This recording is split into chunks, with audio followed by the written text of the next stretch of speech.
अस्सलामुअलैकुम दोस्तों। बादशाह गुलाम को अपने पास कैद कर लेता है और ज़ाहद से कहता है कि वो कल ही सुंदरी से निकाह करेगा।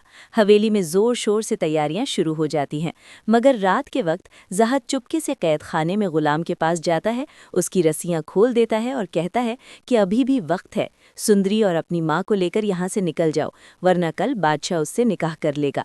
गुलाम फौरन वहां से निकल जाता है। ज़ाहद भी सुंदरी को हवेली से निकालकर गुलाम और लाजो के साथ रवाना कर देता है। वो लोग शहर वाले घर पहुंच जाते हैं। अगले दिन जब सुंदरी हवेली में नहीं मिलती तो बादशाह गुस्से में पागल हो जाता है और हर जगह उनकी तलाश शुरू कर देता है।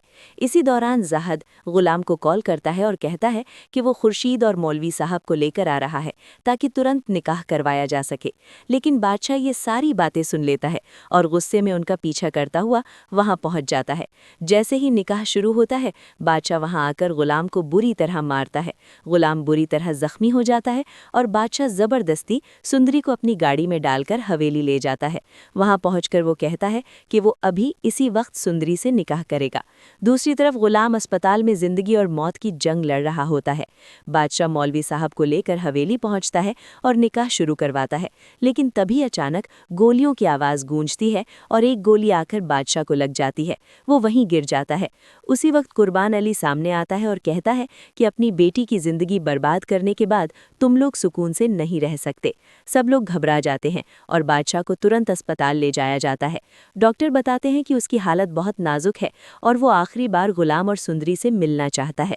दोनों अस्पताल पहुंचते हैं। बादशाह उनसे माफ़ी मांगता है और कहता है कि सुंदरी अब सिर्फ गुलाम की है।